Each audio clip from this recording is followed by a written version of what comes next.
All right, we're talking Clone Wars, Star Wars, kind of episode 9, but we just got a mini movie underway. Basically, this is wild.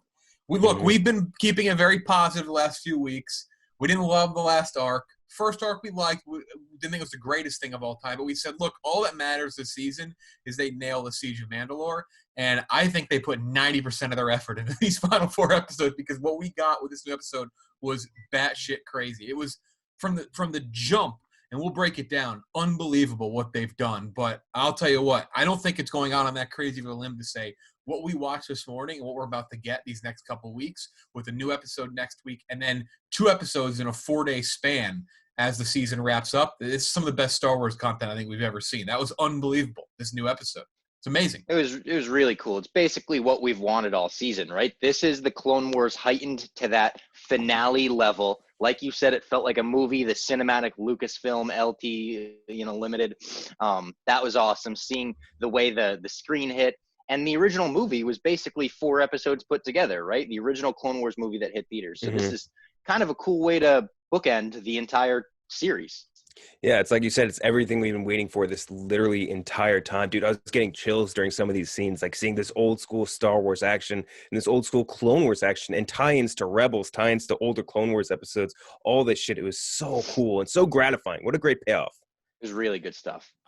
Again, chills, goosebumps. It was nuts. We are now at a point where you are watching a alternate movie to Revenge of the Sith. Like this is just an alternate timeline. Not an alternate timeline, an alternate look at what happened in the universe during Revenge of the Sith. It is lined up now. Letters of Iwo Jima. Yeah, exactly. It's exactly like that. Clint Eastwood made this movie. So let's just get into it. We'll talk about this episode. I think we all love that. We don't need to. You don't need to really reinforce that. You're gonna hear us talk about the things we like in this episode. It starts out very cinematic, very old school Lucasfilm logo. When that popped up, you knew shit was different. Yeah. You're like, whoa. As soon as that pops up, you're like, all right, we're doing Siege of Mandalore now. They're That was so serious. cool. It reminded me of almost getting like the Marvel crawl before like the movies, like we get the comic book crawl. I was like, oh no, we're about to get something really cool. Yeah, Totally. you know something's about to happen. They have honestly, they don't do this for Solo, Rogue One didn't get this. They did the opening fanfare. They didn't do a crawl, but they did the Clone Wars logo. It burst on the screen with the Star Wars theme, and you're just like, what the fuck? Like, this is some serious shit. And it says part 1. So, again, this is not just one episode. Like, this is 4 episodes, but really it's a movie broken up into 4 parts. It's going to be a 2-hour movie. This was a full 30-minute episode. So we get off the top. We have the normal narration that they do, and they hit a couple key figures, and I'm going to save that for Easter eggs because that's kind of separate from the story, but there's a few very cool little moments and references that are very relevant to what's happening in the movie, because this, at one point in this episode, it is lined up perfectly with Revenge of the Sith, so we'll get to that later. New planet, Urbana, it's in the Outer Rim territories. They make a very pointed note that the Jedi are all spread out in the Outer Rim territories, which is obviously important to know for Revenge of the Sith. They have like a just because people always want it, right? Come on. Oh, I thought you were like, what? Like, Robbie?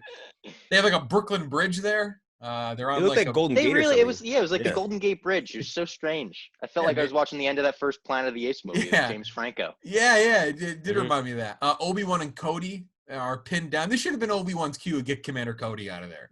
Like, what? Like, you stink. Like, what are you doing here? You're losing me this battle? They're pinned down by the Separatists. Anakin comes in like a badass. He goes, what are you doing down there? Because Obi-Wan's hiding.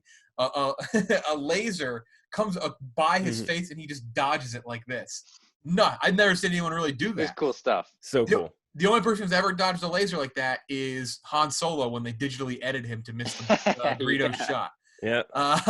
He's very cocky, he's very confident, a lot of Darth Vader vibe from him. He has that aura to him where he's like, I'm better than everyone. You very, very lightly, and I may be wrong, but I'm pretty confident, hear the Imperial March very quietly, but it's in the same vein as at the end of Return of the Jedi. You know, when it's like the really slowed down piano version? It's that. I think it's buried into the score at that moment. So Anakin plans a fake surrender. Big Easter egg here. I'll save this for Easter eggs as well. What's kind of connected to the surrender? He goes up to the droids. He's like, I surrender. I put my weapons down. You've won. The battle droids believe it. A tactical droid is like, you're a fucking idiot. This is a trap. And then Anakin with an all-time kill force grabs the tactical droid across the bridge and slices him in half. R2-D2 pops out, 501st Legion pops out, Rex pops out, and they save the day. They blow up everyone on the bridge and they win. Anakin again cocky with Obi-Wan. He's like, yeah, you helped. You sold the surrender better because you were cowering like a bitch. Basically, that's basically what he says to Obi-Wan. Yeah, you could basically see the star player of the team getting way too cocky, becoming a locker room issue, and it's like, oh, geez, we're gonna let you go down this path. Well, you're so good on the court that we're gonna have to let you. This is not a real disappointment. This is not a disappointment. But when we saw the opening scene, I was like, oh shit, we're gonna finally get that business on Cato Nemodia, the one he references.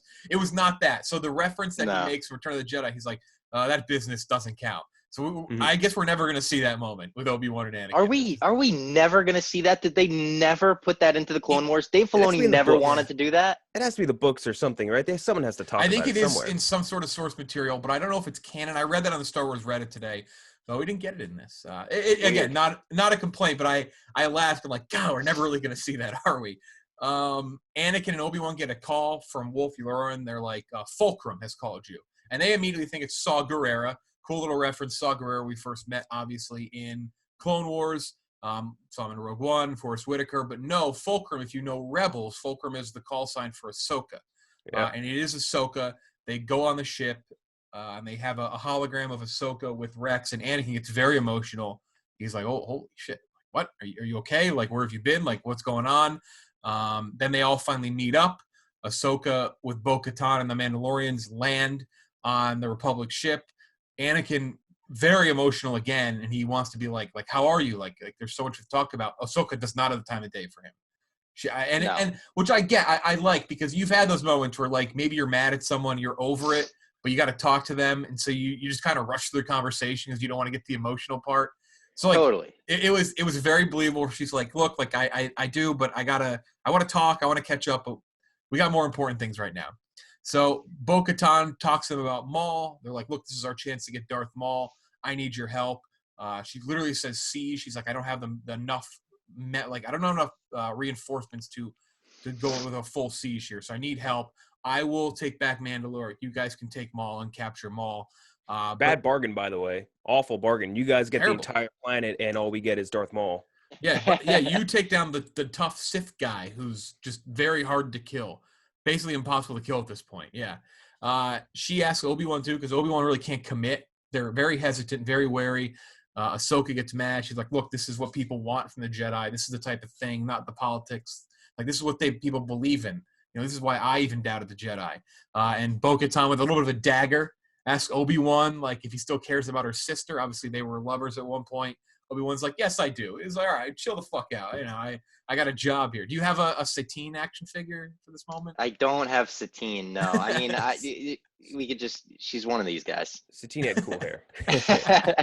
This is a weird moment, I think, from Ahsoka, because she's almost like trying to make this like a Sophie's Choice thing where it's like, yeah, you can either come save like Mandalore, which is currently being oppressed, or save all of fucking Coruscant, like the most densely populated planet in the entire fucking galaxy. Like, her new friends like that we don't even care about anymore. Yeah, like all of her friends, like fucking Trace and Rafa are there. Like all these people are there, and she's just like, no, you got to save Mandalore. It's like, dude, like this is kind of a bigger deal. Like it sort of is. And by the way, at this point in the episode, I almost said in the movie because it felt like a movie, but at this point in the episode, I realized I think I would have liked the earlier episodes in the season better if they were all combined. If every episode we got like Bad Batch and a little bit of Ahsoka, Bad Batch and a little bit of Ahsoka. And if they even went with longer episodes, I'm sure there's a way to do it with like a fan edit where instead of how many episodes have we gotten? 8? Instead of that, you do 4 longer episodes. I think we would have liked it more if they gave it to us. I agree. You mix up the storylines. Yeah, I agree with that. So Obi-Wan now needs to go ask the Jedi Council. Like, look, not really up to me. Let me go figure out what they say about getting Maul, because Maul's important. As that happens, Anakin brings Ahsoka to Rex and the 501st. They all painted their helmets. Quick work. Awesome. Very good painters. Bob Ross. That's cool stuff. Yeah, that was a very neat moment. Where like, look, like we've missed you. We want to honor you here. This is where you begin to really get the Revenge of the Sith vibes. Things are really starting to come together.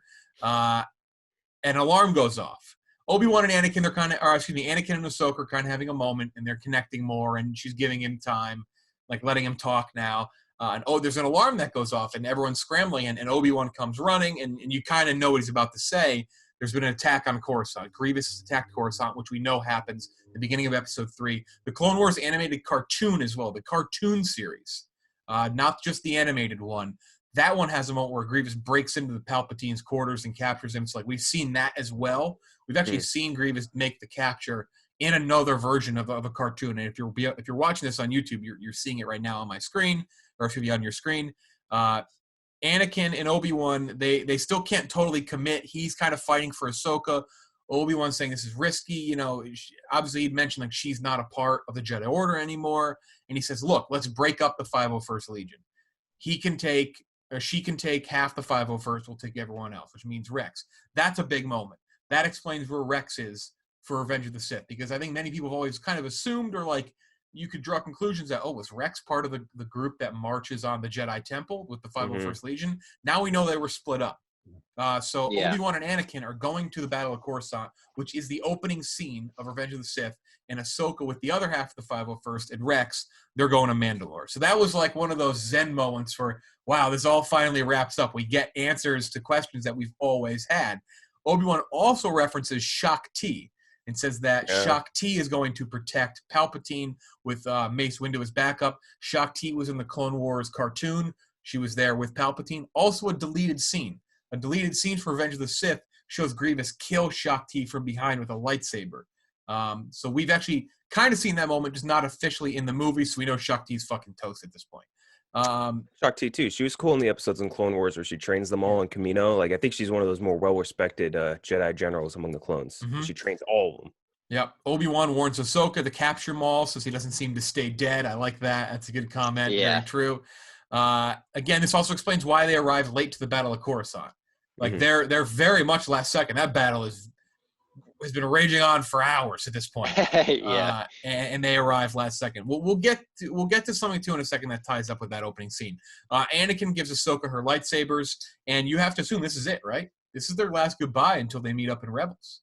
Yeah, it probably is. And this moment was so cool. Like the moment where she even walks off the ship and they play that John Williams, like the Force theme was awesome. But when he opens that and it's like, oh shit, those are Ahsoka's lightsabers. It's another moment where it put chills on your arm and it felt like a finale. It felt like a big conclusion. It felt cinematic.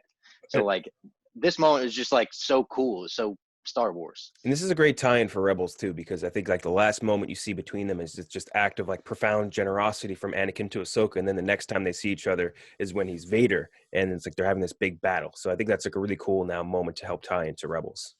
Yeah, and this is interesting too now, because anything we see after this moment is Revenge of the Sith. So if we see Anakin and Obi-Wan, will they recreate scenes from the movie? We've already heard one. We heard where Mace Windu says, I sent the plot to destroy the Jedi. We haven't seen that yet. So I think we're going to get recreated scenes from Revenge of the Sith as anime, which is very cool. I hope so. It's going to happen. It'd just be cool to see. Or at least alternate looks, right? Like a look from the Mace side. Like I don't know how it's going to be, but in order to see Obi-Wan and Anakin, because Revenge of the Sith happens over a very short amount of days, like it's going to have to, for the most part, be a recreated version of the movie. We could see some of the battles like on Coruscant trying to capture some of the stuff covered by like the cartoon version and all that, because that stuff isn't covered in the movie. So I think you could do that. And if they were to recreate even the space battle above Coruscant, I think that would be awesome. Just a great look for the fans. I think we're going to get a lot of like little nods in that. We'll see Anakin and Obi-Wan walk into a room that we know a scene takes place in. And we'll see stuff like that, or them walking out of a room like that, stuff like that. Maybe at the opera. You'll see the chair Palpatine falls over. Maybe we see like the tease that he like had a leg problem and he was like fixing the leg. And then wobbly chair, like Curb Your Enthusiasm. Yes, exactly. So Bo-Katan and Ahsoka are now the focus of the rest of the episode. The Siege of Mandalore is beginning. They're flying in on Mandalore. Awesome moment. We've had this tease for forever. We've never really gotten a good sense of this on screen. We even heard it in The Mandalorian. What's his name? Moff Gideon references it when he's taunting the Mandalorian and everyone pinned down in the last episode. So the Siege of Mandalore begins. Bo-Katan calls out Almec, who is running Mandalore, says, you're a fucking puppet. you're Maul's puppet, which that's a pretty big dagger. You're a bitch boy.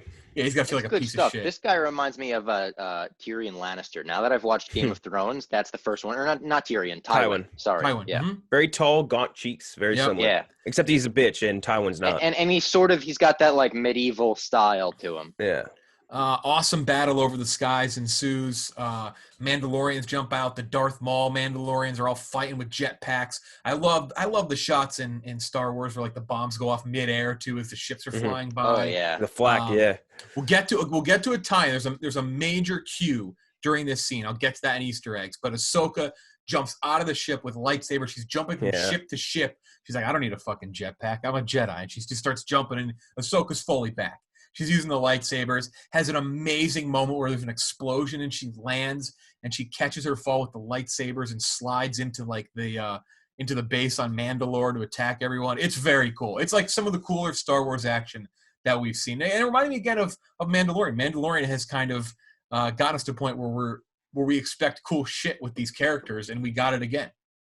And they've basically perfected the action at this point in using the animated quote unquote camera in a way that you would never be able to use a real camera. Mm-hmm. And like, it just makes your imagination go wild with everything that they're able to do in these massive, large scale battles. Yeah, you get like these tracking shots of them jumping ship to ship. It's not something obviously you could do in a real camera. You can see all these like guys jumping out, like almost like, when like they show the videos of like SEALs jumping out of like the boats, like dropping off in the back. Yes. That's like them jumping out of the plane, flying after each other, shooting. And they even like changed the color schemes up on the lasers. That's a cool moment. The Mandalorian stuff's usually like the yellow lasers. Now they're using the red because they're with Maul. True. Yeah, that is pretty nice. I didn't even think about that. And two of those characters, one, Gar Saxon, who we've seen before. Yeah. Gar Saxon was in Rebels. Name. Yeah, very cool name. Like, Gar Saxon is a bad guy. That's a bad guy in Star Wars. He's with Rook Cast, another bad person. She has not been in the shows, but she was with Gar Saxon in the Son of Dathomir, the Darth Maul comics. So fans of those comics will know who this is. Again, Gar was in Rebels, so we know that he is a pretty big player in terms of following Maul, following the Empire. And the Maul Mandalorians, they all paint their helmets like him. Gar Saxon even has the horns, which again, we know the armorer in Mandalorian does have the horns, has the Darth Maul horns. So I'm thinking we get that soon. I think we're going to get I don't know if we definitely will. It could be just one of those things where maybe her helmet pays homage to the legacy of the planet of Mandalore and whatever. Could be one of those things, but I think it would be such a cool thing to throw in there. Something that we may just get in Mandalorian though too, right? Like that just may be explained there. Ahsoka is caught in a trap towards the end. She splits up Bo-Katan. Bo-Katan again goes for the easy one. I'm gonna go for Almec, the old guy. And they then kind of hit her with the Dark Knight Rises trap with get all the cops in the tunnels and then let's just hit bombs on the ends of them. So the clones are all killed in a secret attack, and Maul approaches very ominously as only Darth Maul can do. Is that the Darth Maul toy that spins around when you press something on his back? No, that's not. I think I have that one in this. Yeah, there's a Darth Maul toy where you press something and his like does this. Yeah, the Qui-Gon one goes like this, which kind of looks like he's masturbating if he doesn't have the lightsaber in his hand. It's his move. Yeah, gets stabbed in the chest. R.I.P. Qui-Gon. And Maul walks out and says, "I was hoping for Kenobi. What are you doing here?" Which is a great line. Oh my God, what is Darth Maul doing? Yeah, no, that's Qui-Gon, right? Fleshlight Maul. Jesus. Oh no, it's Maul. Jesus, Maul. Jeez. That's almost as bad as a Jar Jar tongue lollipop. That is just gross. So yeah, basically Maul was like, I don't give a shit who the fuck you are. Like, I know who you are. Get out of my face. I want Kenobi. I don't want you. Which is a good tease for the next one because he's going to be ruthless. And that's the episode. An all-time episode. One of the best ever of Clone Wars, I think. And one of the best Star Wars things, period, I've ever watched. And knowing now that it's only going to get crazier. Like, just because of what we know happens with the Siege of Mandalore, we know it's a crazy battle, crazy event, and the Revenge of the Sith is happening. Like, it can only get more insane and darker. Like, definitely darker, too. It's going to become dark. Yeah, we haven't even seen the Ahsoka Maul stuff from the trailer that looks like the height of this season. That looks like the craziest stuff we're going to see. So seeing her get out of this trap that she's in, the tunnels, seeing the actual Siege of Mandalore go into full force and seeing the way that ends, seeing the Revenge of the Sith stuff, everything about the next 3 episodes excites me.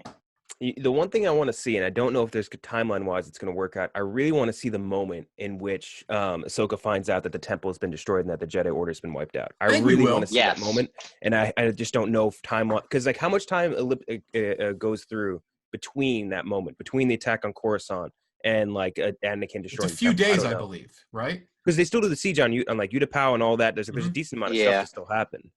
So I don't know, but that'd be cool. If you think about the promo material we've seen essentially all the promo material. There was a new teaser that came out the other day. Even that looks like it's shit we get in the first 2 episodes of this final arc, this final like new mini movie. Like we really just see Ahsoka with the Maul and the lightsabers. I think they're hiding a lot. There's a lot of stuff they're just not going to tease. Yeah. Easter eggs. Revenge of the Sith, big tease in the beginning of the episode. They show where a couple Jedi are. They show Plo Koon and his ship. Kato Namodia, which we know he's going to die eventually. He'll get shot down. That's kind of sad. We see Era Sakura, KenJac, one of your favorite Jedi. Amazing. She's on Fallujah, so that's it for her. She's cooked. Yeah. Grievous is on his ship. Very cool shot of Grievous. I do hope we get some Grievous soon. I think we will. I think we will too. Yeah. And then Kanan Jarrus, Caleb Dune. We saw a quick shot of Kanan. That may be all we get of Kanan. I assume that is. I don't know why they'd focus too much more on him. But yeah, we do say Kanan, one of the main characters from Rebels. We saw him in the trailer. So it was kind of eerie to watch that as a fan. You're like, oh shit, I know Plo Koon. I know Sakura. They're all on these planets where they die. They die very soon. And the matchup of where you see them with the shots of when they die in the movies, it was kind of crazy to see. Anakin's surrender on the bridge is it basically mirrors, not exactly, but it kind of mirrors what Luke does in the sail barge. It's the same music being played for the sail barge team in Return of the Jedi. They play the same music, the drum, the dun, dun. They play that same thing, and then they play the Jedi theme. And it didn't dawn on me until halfway through. I'm like, wait a second, they just did the sail barge scene. R2 totally, and it's out. R2, yeah. Like it's the R2 Skywalker using R2 with the John Williams cue. Just brilliant. Crazy that they use the same song. And I went back and listened, like, oh, it's the same damn song. They just kind of reworked it a little bit, but it's a sail barge. They've been real into Return of the Jedi this season. They have. A ton of Return of the Jedi Love mirrors. Ahsoka, when she drops into battle. So this is the big tie-in with Revenge of the Sith. This is a musical cue to tell you where we are with this lining up to Revenge of the Sith. It is the same exact score used at the beginning of Revenge of the Sith.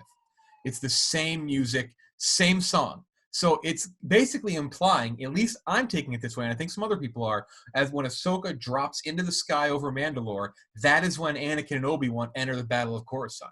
I think that lines up the exact time with the movie, because why else would they use that exact song, right? Makes sense.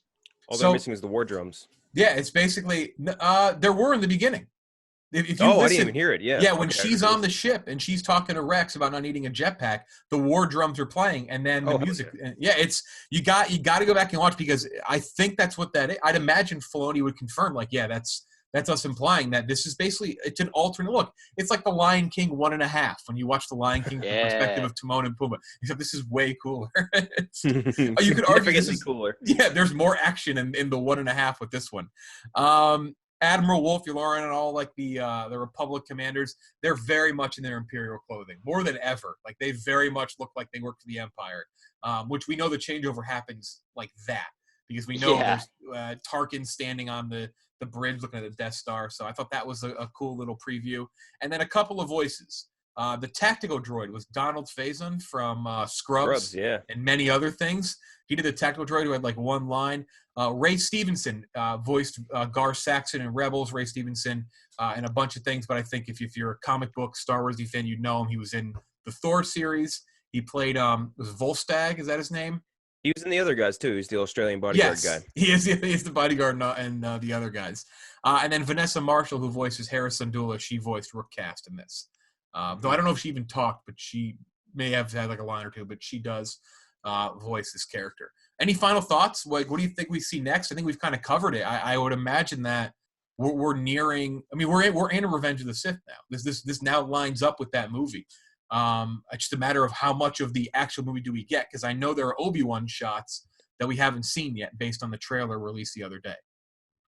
I think we covered a lot of it. I'm just overall excited for the next 3, knowing that they are as cinematic. And like you said, it feels like they put all of their energy into these 4. So I'm just looking forward to the next 3, ready for the ride that it takes us on. Yeah, I think the one thing that, like I said before, I'm looking forward to is possibly seeing Ahsoka realizing that the Jedi got wiped out. I think maybe by the time that she escapes from Grievous, the Order 66 has already been like issued or something, and she tries to go back and see her friends and everything, and they all attack her. And then one other thing, obviously, we got to see is Rex get his inhibitor chip out. So we want to see that. I've been trying to think about how that works, and I was thinking like maybe there's something with like if they're in the Undercity of Mandalore, maybe like the signal doesn't work. I like that is me speculating. Oh, maybe. That is me speculating. I have no idea. I would like it to be a 127 hours thing where Rex gets his arm stuck, but he realizes the chip is in there and he fucking cuts it out anyway. Well, maybe the trigger, because it's a biochip, they need to be contacted by the Emperor. Like they need to hear that visual or that audio cue, and because they're underground, they can't get like a signal down for that. Yeah. That's the only thing that I thought of, because they talked about the Undercity a couple times, and I don't think they're going to go under the city just to pop back up and not explore it more. So, I don't know. Leave your thoughts below. What do you think we see next? Are there any scenes in Revenge of the Sith you think we're going to see recreated? What did you think about this new episode? I think it's universally beloved right now. People are kind of blown away. Like I know there was some, and I think we were part of that group that didn't love the last 4. Thought we were a little bored by them. I think people have kind of forgotten about that already. They're like, holy shit, we're getting a new movie. I already have. We're getting a movie, basically. This is nuts. So we'll do another breakdown again next Friday. And then after that, the last 2 episodes air 2 out of 4 days, which kind of blows because KenJac and I also do Westworld breakdowns. So that's gonna be a little tough. That's gonna line up weird. Actually, I think, isn't that the finale of Westworld?